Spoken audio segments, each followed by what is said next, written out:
Hi, my name is Dan with Droneblog.com. Today's video serves as a step-by-step guide showing how to pair the Air 3 with the DJI RC2 remote controller. Now, if you're using an RC-N2 controller, the process is pretty much the same. For those unaware, the DJI RC2 can either be purchased in a Fly More combo or separately after the Air 3 has been bought with the RC-N2. Now, those who currently own an RC-N2 might decide to purchase an RC2 for various reasons. One of these is the constant screen brightness of 700 nits on a 5.5-inch integrated Android-based screen, which actually works decently in bright sunlight.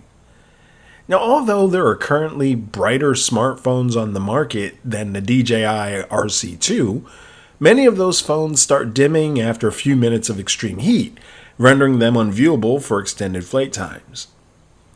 A second reason the DJI RC2 is popular is having the ability to forego using a smartphone altogether, which then cuts down slightly on setup time, making the RC2 very convenient. To pair the DJI RC2 to the Air 3, you'll want to turn on the RC2.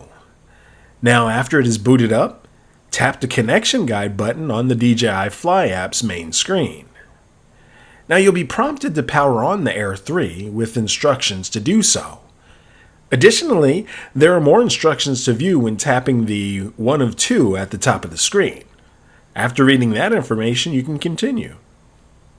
Now, the next step, after searching for the Air 3 for a few seconds and failing to locate it, you'll be presented with a message in blue stating, "Unable to connect to aircraft?" Tap this message.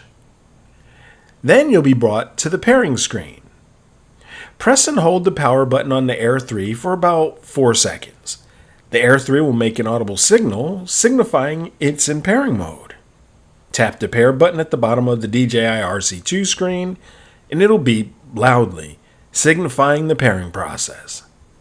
After about 10 seconds, the Air should pair with the new DJI RC2. Now, as mentioned, if you're pairing an RC-N2, the process is pretty much the same. Well, that's all for this video. If you have a specific question pertaining to this or our other videos, we'd love for you to join us at dronepilots.com. For more tutorials and reviews, head to droneblog.com.